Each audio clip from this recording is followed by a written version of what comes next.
Champions লিগের ফাইনালে পিএসজির জয়ের পর ফ্রান্স জুড়ে পুলিশের সাথে সংঘর্ষে জড়ায় ফুটবল সমর্থকরা। দুর্দান্ত সব ফিচার নিয়ে এলো ক্যাপ্টেন ভিক্টর বাইক।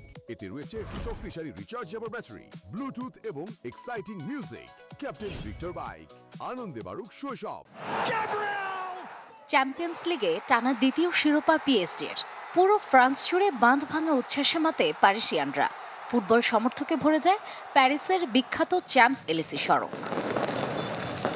উল্লাসের এক পর্যায়ে বেপরোয়া হয়ে যায় ফুটবল সমর্থকরা। বিভিন্ন স্থানে জ্বালানো হয় আতশবাজি ও ফ্লেয়ার। সড়কে থাকা কয়েকটি মোটরসাইকেল, বৈদ্যুতিক বাহনে দেয়া হয় আগুন। ভাঙচুর করা হয় কয়েকটি দোকান ও স্থাপনা।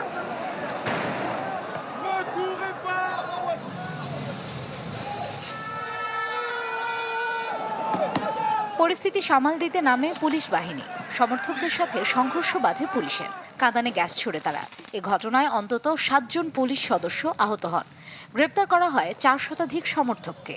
এ ঘটনায় 2টি ব্যবসা প্রতিষ্ঠান এবং একটি বাস স্টপও ক্ষতিগ্রস্ত হয়েছে। গেল বছরও পিএসজির ইউরোপীয় শিরোপা জয় উদযাপন ঘিরে সহিংসতা ছড়িয়ে পড়েছিল।